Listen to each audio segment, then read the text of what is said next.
What's up, basketball fans? Welcome to the Ratch Report. It is time to talk about NBA standings yet once again. I'm going to do my second version of predictions for both the Eastern Conference and the Western Conference a little bit. I'm going to change it up from my previous video as well. So if you're ready to watch this video, make sure to give it a thumbs up. And if you wish to hit the subscribe button as well, I do have some interesting videos coming out soon. So you want to stay in tune for that as well. Make sure to hit the subscribe button. And with that being said, let's get into our standing predictions for today. Alrighty, so let's start with the 15th spot in the Eastern Conference. We'll start with the East yet once again. Again, similarly to the last video, I think you almost have to have the Brooklyn Nets here. It's just too much uncertainty around their roster. Cam Thomas is probably going to get traded, and Nicholas Claxton, even if he stays there, I don't know if I trust that roster a lot. They do have some veterans like Dorian Finney-Smith they still have to trade, so let's see what happens with that roster. But for the time being, I got the Brooklyn Nets at the 15th spot, and that's exactly what they wanted when they traded Mikal, right? They wanted trading for Cooper Flag, or at least a couple of the top prospects in next year's draft.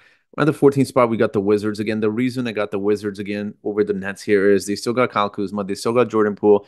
I'm not saying they're gonna will the Wizards into the play-in or even the NBA playoffs, but they're still better than the Brooklyn Nets. They acquired Jonas Valanciunas via free agency, and the Danny Avdija trade they did acquire Malcolm Brogdon as well, who's honestly such a solid guard. I'm surprised he hasn't been traded to a playoff contender, but again, they still got an okay, decent squad there. So it's not as if it's just full of young guys there. I think the Washington Wizards will still play some competitive games at the end of the season, anyways, or during the season. 13th spot here, I'm going to go with the Bulls. I really like the Bulls. I think moving off DeMar DeRozan was the right choice. Obviously, you're not going to pay him for a team like the Bulls. They're kind of just been in a weird situation, but I do believe Zach LaVine will have a bounce back season. I like the acquisition of Josh Giddey. I think Josh Giddey is also going to have a bounce back season. Kobe White looked absolutely amazing, but I mean, let's be honest, it's a worst kept secret in the NBA that the Bulls will be looking to absolutely tear it down with Zach LaVine being treated. Then there'll be Nikola Vucevic, and then it just leaves a roster with a bunch of young players, right? So again, the Bulls could possibly even finish as high as 10th or 11th. Wouldn't surprise me. But with the assumption that they will trade Zach LaVine and Nikola Vucevic and that they want to rebuild completely, I'm going to have them at the 13th spot. Now, the Detroit Pistons is tempting to put them a little bit higher here. The reason being is because Tobias Harris is such a good player overall. He's a good rebounder. He's consistently going to give you the same points he's given you the previous season. He's constantly been a guy that gives you around 17, 18 points a game, around 7 rebounds a game, a couple of assists. He hits a lot of his threes. He's a good forward and they needed floor spacing. So I think that's a really nice acquisition for them. They also acquired some other guys as well. But with the Pistons, again, it's mostly just Cade Cunningham's health. It's kind of the young guys improving and just really, making an impact on the team and just gelling together as a team. Well, again, Detroit, one of those teams. It wouldn't surprise me if they finished even higher, but for the time being, I still want to see it on the court. On paper, their roster looks pretty decent, pretty good. Again, we'll see what happens. But for the time being, I got them at the 12th spot here. The 11th spot might be a little bit controversial for a lot of Raptors fans. And I myself am a Raptors fan, but I got the Toronto Raptors here. The reason I have the Raptors at the 11th spot here simply because they don't have depth at the center position.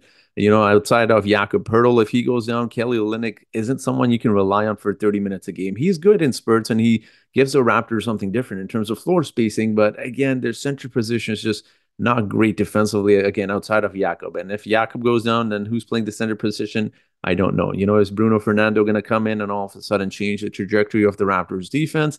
I don't necessarily think so. I mean, they have a good young core, obviously, with the Raptors, with Scotty, Emmanuel Quickly, RJ Barrett, and Grady Dick as well. But then, with the roster, just overall, when you look at it, I don't know if there's enough defense there. And again, one or two injuries here and there, and this team is just really, really screwed. One team I do like, and I think that will make a big jump in the 10th spot here is the Charlotte Hornets. Now, why do I say the Charlotte Hornets over the Raptors? I do like the roster. Like when you look at Brandon Miller, he was spectacular last season. I think he's going to take a massive leap this season. LaMelo should be healthier again, similarly to kind of the Pistons here. Could be one of those teams that could fall to with someone like the Hornets could easily be, 12th, maybe 13th if they have a ton of injuries. But when you look at their roster overall, you got LaMelo Ball, you got Brandon Miller at the forward position. Tejan Salon isn't going to get a ton of minutes. He'll be playing off the bench, but they got a good foundation there. They also acquired Josh Green, who I really like. I think he's going to be a good guard for them. He can score some points.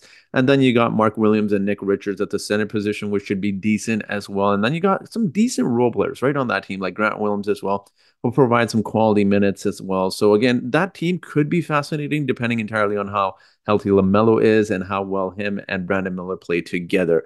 Now moving at the 9th spot, this is where just it gets so tricky here. A lot of people, and a Miami Heat fan from the last video, did not like me putting the Miami Heat at the ninth spot. And I'll reiterate what I'm going to say here is Jimmy Butler doesn't care about the regular season, unfortunately. And you know what? I guess so. Look, the Miami Heat are just a team that are built for the playoffs, but they also have to make the playoffs as well, right? So I think with a team like the Heat, Tyler Hero is going to be Tyler Hero. The reason I put the Heat so low, I really do not like the acquisition of Terry Rozier.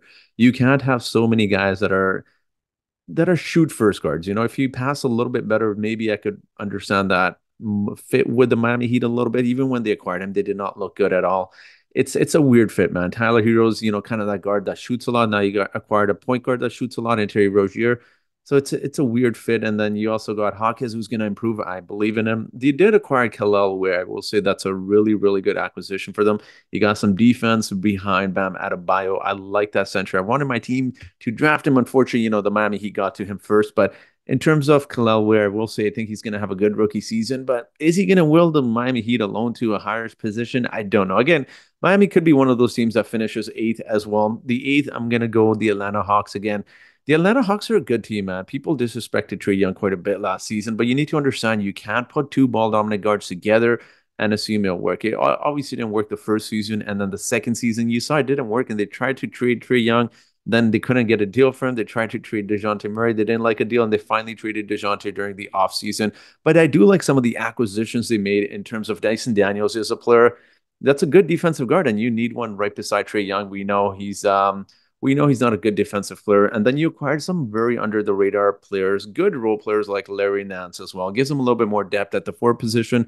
But most importantly, I think with Atlanta, I'm really looking at Jalen Johnson here to make a massive leap as well. So I believe in Jalen. I think he's going to take a massive leap. And I like that combination of Jalen with Trader. I think they can really have a two-man game there, play off each other quite well. So again, I'm expecting Trae Young to have a massive season. He's going to come back and just prove a lot of people. He's always been one of those players that loves proving people wrong. We saw what he did versus the Knicks a few seasons back in the playoffs, right? He loves his haters, and he really enjoys being that villain in that role. So I got the Hawks at the eighth spot. The seventh spot, this is where it absolutely just kills me to put any team so low, because I don't know how I can justify putting any team so low. But you know what? I'm going to do it again. I can't justify putting any other team besides the Magic or the Pacers here. And I'll explain my logic about why I won't put the Pacers here in a second. But I got the Orlando Magic here again. The reason I know not a lot of people like this, because they're viewed as one of those teams that's up and coming, and they are, but just a competition ahead of them. Everyone got so much stronger this offseason. When you look at Orlando Magic, they're kind of focused on internal development, which, Paulo will be good, Franz Wagner will be good. But in terms of that, I mean, they still need a little bit of shooters. They're relying on Anthony Black to kind of, develop Judd Howard. I don't know what his role is going to be. They definitely want a lot of internal growth. But what if that internal growth doesn't occur? What if Anthony Black doesn't develop as much, right? I think he's a good player, and I do believe he will, but I don't think he'll be taking that leap next season. It's probably a couple of seasons from now, but I don't know. We'll see with the Orlando Magic. I mean, I know their defense is, excuse me, amazing, and I know there will be a good team, but this will be one of those cases, like similarly to last season, where you see fifth, sixth, seventh team within one or two wins of each other. So again, with Orlando Magic, I don't know if I can put them higher than some of the other teams here. The sixth spot, I have to put the Indiana Pacers here. Again, I can't justify putting the Indiana Pacers higher than this. They could, but again, a lot of things would have to go right for the Indiana Pacers to be higher. And it wouldn't surprise me. They could probably leapfrog some of these teams. And the reason I say that, guys, is because the Indiana Pacers, they got some really good young talent. I know I'm contradicting myself here when I said the Magic are relying on internal development, and I'm going to go and say the same thing, that the Pacers will take a lead because of their internal development. I think the difference here is when you look at the Orlando Magic, Judd Howard, guys like Anthony Black are a lot more raw than when you look at someone like Benedict Mathurin, right? He's a pure scorer, someone that can get you buckets. Also, I really do like Jarace Walker as well. I do expect big things from him. Again, I'm not expecting him to will the Indiana Pacers necessarily to a higher spot, but most importantly, they do have guys like Andrew Nembhard. He looked amazing in the playoffs, and he's someone who's been there for a few seasons, right? So again, that's the difference between a team like the Pacers and the Magic when I talk about internal development. Internal development, Anthony Black, excuse me, was someone that was a little bit more raw when he was drafted, right? And the Magic understood that, whereas Andrew Nembhard, he's been in the NBA longer, but he also seems to really have that killer instinct. We saw him hit a game winner against the New York Knicks. I really expect Tyrese Halliburton to be healthy and Pascal Siakam is going to be there for a full season. So I like what the Pacers are doing. I think they're going to be there. All right, moving to the fifth spot, I have to put the Cleveland Cavaliers here again.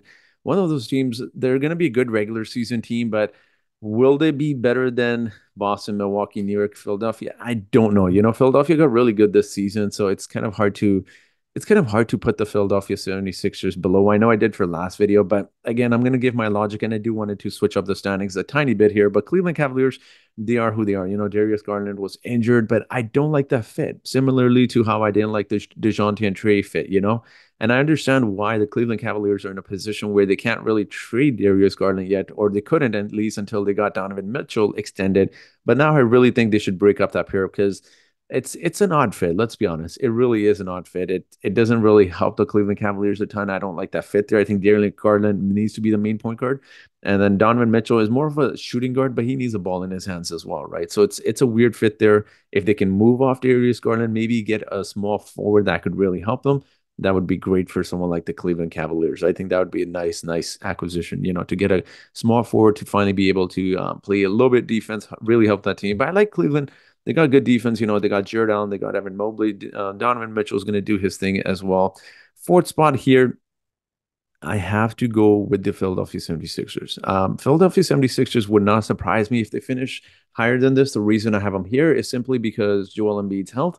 Paul George he had a healthy last season, but he's been injury prone as well. So we'll see what happens with that team. Also, I do think it's going to take a little bit of time, not a lot, but a little bit of time just to get Paul George used to playing with Tyrese Maxey and Joel Embiid as well. So again, I like the 76ers. I think they got a good roster there. Wouldn't surprise me if they finish as high as third, right? But health dependent major. So I'm going to go with a little bit of a controversial pick here. Not a lot of people are going to like this. I'm putting the New York Knicks at the third spot. Some people even have them as high as number one. The reason I say this, guys, is when you watch Julius Randle, when people were surprised about why RJ Barrett did so much better with the Raptors as opposed to the Knicks, here's a reason. Obviously, Jalen Brunson had the ball in his hands, which is justified. But then you got Julius Randle just playing bully ball and acting like he's KG or he's like a star player on that team, right? I understand his style of play is what it is, and it suits him, I guess, right? He's a very physical player, but that's why RJ couldn't exactly be who he is with the Knicks because of someone like Julius Randle. He kind of plays the same style. When you look at RJ, he attacks the basket a lot. He uses his physicality a lot, and I think what's actually going to hurt the Knicks this season is Julius Randle having the ball so much, forcing up a lot of shots to the point where Mikhail really can't incorporate himself into the offense, right? Mikhail he's a great player, guys. Their defense is definitely going to get better, but Mikhail's not going to be the Nets Mikhail Bridges. Let's be honest. Jalen Brunson's going to have the ball, but then most importantly, I think Julius Randle's just really going to get in the way on the offensive side, anyways, of just, not really letting Mikhail incorporate himself offensively there. He's kind of someone just, I don't want to say screws the team chemistry because he is a good role player, and I'm not trying to hate on Julius Randle, but it's just one of those players that forces his game a lot. I don't know. I think they should move off Julius Randle if you ask me, but that's why I got the Knicks finishing that low. So we'll see what happens. But in terms of number two, I got the Milwaukee Bucks here. Damian Lillard should absolutely have a bounce back season, man. He said it himself. He didn't practice. He felt really down being in Milwaukee. There's not much to do there. And you know what? When you look at his point total and his stats from last season, it did drop a ton. Obviously, that's going to happen when you're playing with better star players, particularly with someone like, Giannis and other guys as well. But they did acquire Gary Trent Jr., which I want to say is such an underrated acquisition. I'm a Raptors fan. Believe me when I say this. Gary Trent isn't a great defensive player, but what he will help them with is offensively. The amount of attention that Giannis and Dame will get, and then obviously Chris Middleton hopefully should be healthy too. Having Gary Trent Jr. there is going to be spectacular for a team like the Bucks. Just provides a lot of instant offense and a lot of 3-point shooting, which is something you need absolutely around Giannis as well. Number one here, you got the Boston Celtics, no brainer. I don't think I really need to justify why the Boston Celtics will be here. They are who they are, a great defensive guards in Derek White and Drew Holiday. Jason Tatum's going to do his thing. He's going to be a little bit motivated after the Olympics. Jaylen Brown, he got left off the squad entirely, an Olympic squad, so he's definitely going to be motivated.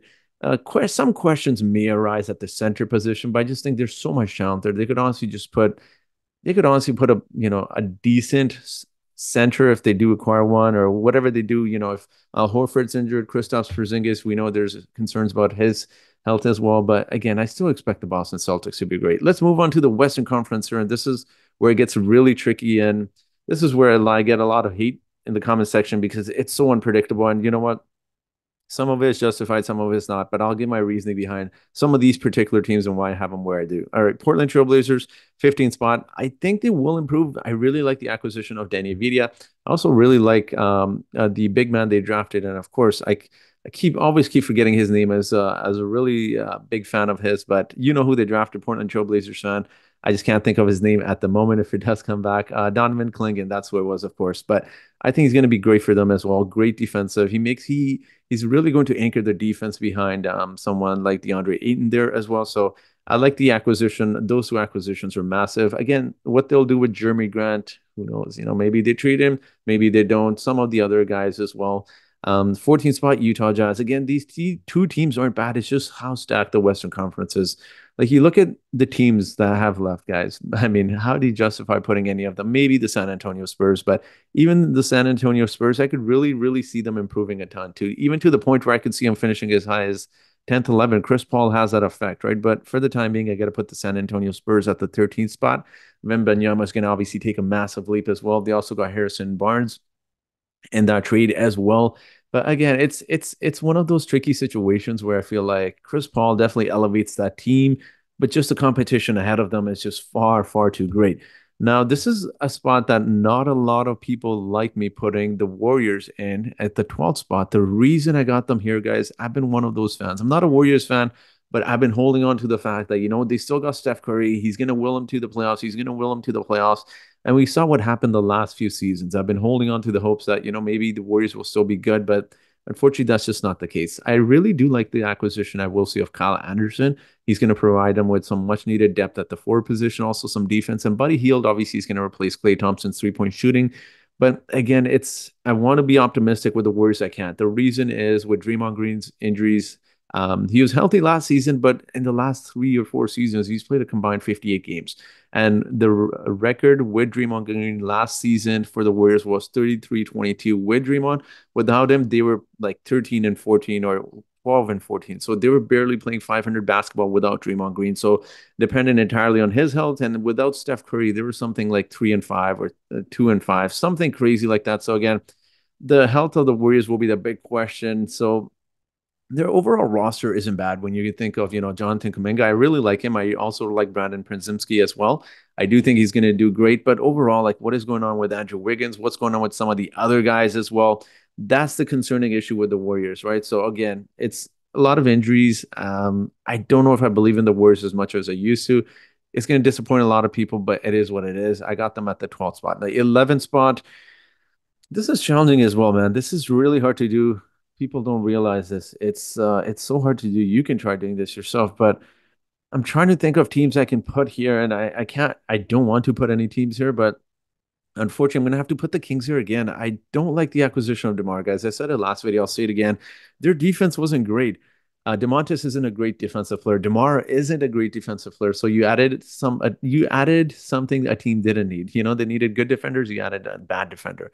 Yes, he'll help their offense, but the Kings' offense was fine. They'll have DeMar DeRozan. They'll have DeMontis Sabonis, who both will occasionally hit threes, but they're not good 3-point shooters. De'Aaron Fox can hit threes, but that's not a strong point of his game either. So you added 3 ball dominant players who can't shoot threes. How's that going to function? They're going to rely heavily on Keegan Murray. Also with DeMar DeRozan there, I don't know if he really, with respect to DeMar, I mean, former Raptor, I love the guy, but I don't know how much he's going to elevate the Kings at this point. I mean, again, maybe they finish 10th or 9th and prove me wrong, but some injuries would have to happen for that team to finish higher. Now, moving on here. How do I move any team? You know what? I'm going to do it. I'm gonna see the Los Angeles Lakers are old. And that's why I'm going to put them here. The Los Angeles Lakers didn't improve their roster one bit. What the hell were they doing in free agency? LeBron's getting older. He played in the Olympics. AD is getting older. He played in the Olympics. Both have had a history in the last few seasons. AD's always had a history of injuries, but LeBron more. So he's getting older. He can only do so much, man. The man's about to be, 40 years old. You got to give him some credit, but also realize that he's a 40-year-old man. He's going to have injuries. So who's going to step up? Is Rui Hachimura going to step up? Is Austin Reeves going to step up? I don't know. Again, Austin, for the time being, I think Lakers are a team you can move higher. It is one of those teams I can't justify putting higher than some of these other teams, and I'll explain why in just one second. But it's really hard to put them higher, man. It's hard to put the Los Angeles Lakers higher. They could realistically finish higher. They're always a good defensive team. Gabe Vincent should be healthier. He's a good defensive guard. He's not that great though. That signing wasn't great. And Los Angeles Lakers, they are what they are. I don't know what they're going to do in that roster, but right now I got them finishing at the 10th spot. The 9th spot here, you know what? I'm going to go with the Houston Rockets. Houston Rockets could finish higher, but I don't know if they will. I think Alperen Sengun's going to take a massive leap, but Jalen Green's been a really weird fit there. You know, he kind of he's again similar to how I talked about with previous teams in Eastern Conference as well. He's going to be one of those players that needs the ball in his hands. So when you put a ball dominant guard beside a point guard that needs the ball in his hands as well, like Fred VanVleet, then the odds a little bit weird, right? At least in terms of stats wise. So that's why we saw Jalen Green's stats dip a little bit. Fred VanVleet has done wonders for that team. Don't get me wrong. In terms of veteran leadership, him and Dylan Brooks have been amazing. Houston Rockets could finish higher as well, but for the time being, I got them finishing at the 9th spot here. All right. This is where it gets a little bit controversial because a lot of people don't like to hear what I have to see or what others have to see. A lot of people just want to hear what they want to hear and what they think, you know. So when different ideas come into play, they don't necessarily like those ideas. I got the Pelicans finishing here. The Pelicans can finish maybe at the 7th spot. The reason I got the Pelicans here, guys, the reason I just explained with the Houston Rockets, the same thing we had with Trae Young and DeJounte. And again, nothing against New Orleans. I like the DeJounte Murray acquisition. The one thing I will say is, however, what are they doing pairing him up with CJ McCollum? You just saw DeJounte Murray not playing so well with Trae Young, and now you decide, you know what, let's pair him up with another score first guard in CJ McCollum. I feel like they should have moved off CJ for quite some time, guys. That's just not a good fit there. You need more of a passing guard there, but even New Orleans, like that hole at the center position has me really worried, you know? Yes, JV wasn't a great defensive center, but still, like who's going to play Daniel Tice? I had someone mention, you know, Daniel Tice will be fine because he played with Boston Celtics a few years ago. That Boston team was so much more different than the Pelicans team. He's also older. He's not the same guy. And Yves Missi is their backup center, who I like, by the way, don't get me wrong. But that's a lot to be asking a new center in the NBA, rookie center to be playing good backup minutes. We know centers take anywhere from 3 to 5 years to fully develop, and the impact they'll have right away, especially for Yves Missi, who's a little bit more raw. I don't know. There's a lot of question marks around the Pelicans roster. Obviously, they got the Brandon Ingram situation as well. But I truly feel like, you know what, their core pieces should be Zion, DeJounte, and then you got so many good young players that need that opportunity.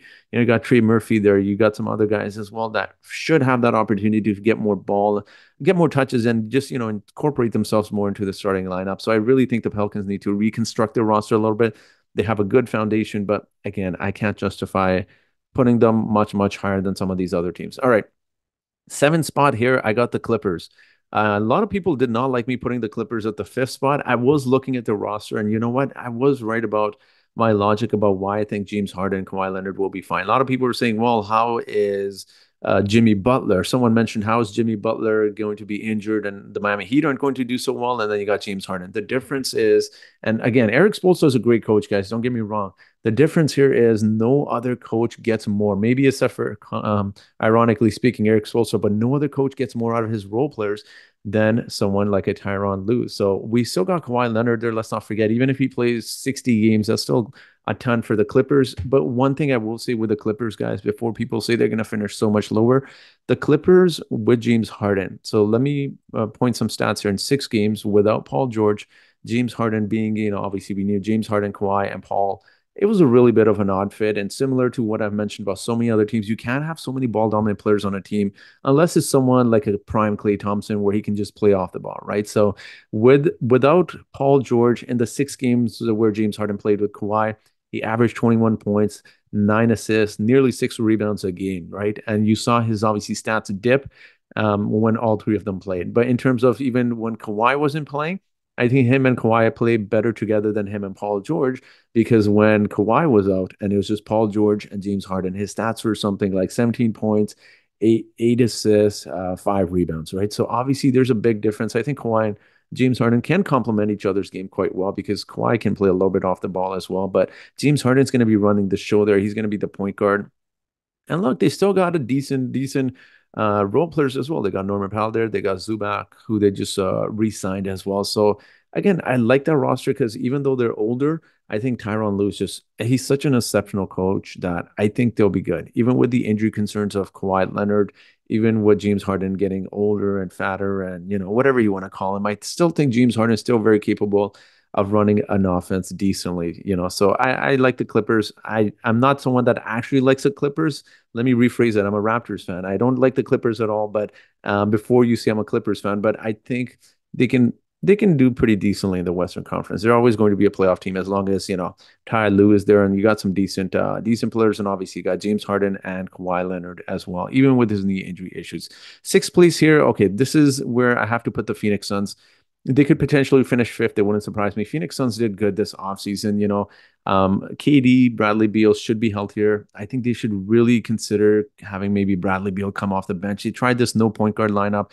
And my apologies, I keep forgetting his first name, but they went out and signed Jones point guard. It was, I believe it's Trey Jones. It's one of the Jones. I don't know if they're related, but one of the Jones point guards. They signed him. He's a good acquisition. You know what? He's going to be someone that can play point guard. And they got a new coach as well. Mike Budenholzer's offense is always amazing. So I don't know. I like what the Phoenix Suns, excuse me, did this offseason. So I really do believe they'll have a good season, and I think they finished around 6-7 last season as well. So it's not too far off from what they did last season. Yes, KD's getting older, but KD's been super efficient as well, right? He's been smart about his injuries. He's talked about this. He's talked about how he needs to avoid staying away from players that flop all over the floor. That's where he got his leg injuries from. All right, fifth place here. Wow, I didn't realize I didn't put the Memphis Grizzlies. Memphis Grizzlies could potentially finish lower. I got them at the fifth spot for the time being. Jaw's coming back. They're going to be a lot healthier. Marcus Smart is going to provide a lot more defense. Zach Edey is going to fill that five spot for them. I will say this though, Ja Morant with Jaw, he's probably going to play around 60-ish games. They don't want him to come back after the injuries he had last season. They're going to play him 82 games. So do expect the Grizzlies to sit out Ja a little bit for rest purposes, but they still got a solid squad when you look at it. You still got obviously Marcus Smart is going to be healthy. He's going to help their defense. You also got Jaren Jackson Jr. You also got Desmond Bane, who's absolutely exceptionally well. So not a solid squad there. I can definitely see Memphis finishing maybe a spot lower, maybe even a spot higher, right? Depending on how that roster does. But I like Zach Edey. I think he's going to be amazing for them as well. Fourth spot here. This is hard because Denver, people always underestimate Denver. They're like, well, they lost Bruce Brown. What are they going to do? KCP steps up, and it seems like every year a good role player steps up. They still have I'm not saying their young players are exceptionally well, but I think they got a few young guys that could take a leap here. That's why this is going to be controversial. People aren't going to like this, guys. You know what? I'm gonna do it anyways. I'm gonna put the Minnesota Timberwolves at the fourth spot. A little bit of a hot take. I think Rudy Gobert's Rudy Gobert, Cat's Cat. And I don't want to say they had a fluky season because they did not. Believe me this, but they did lose Kyle Anderson. He was a good part of their defense as well.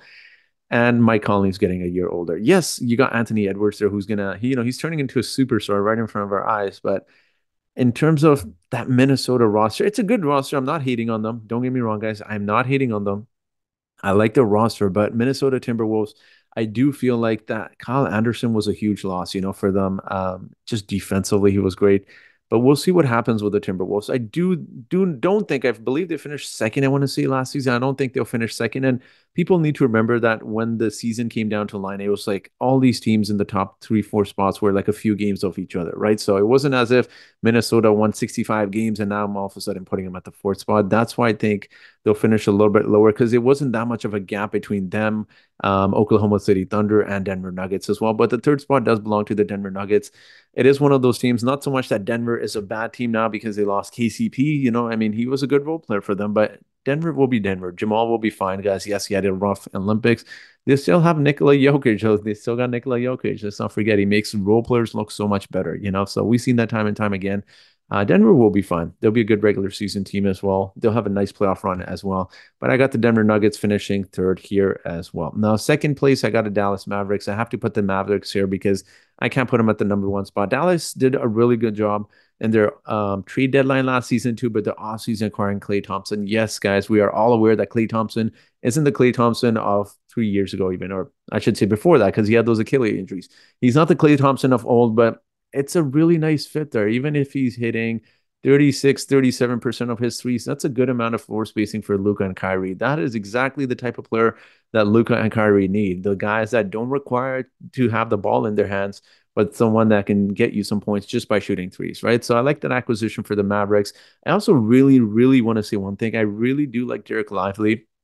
He's gonna kind of give the Dallas Mavericks two different types of centers. Like Daniel Gafford's more a little bit, I don't want to say much more, but a little bit more offense, in terms of between the difference of Daniel Gafford and Derek Lively. And then you got Derek Lively, who's some more better rim protector, who's a better defensive center as well. So it kind of gives them two different centers who play depending on matchups. I really like what the Dallas Mavericks did at the trade deadline. Daniel Gafford was an excellent, excellent acquisition for them. All right, moving on to number one.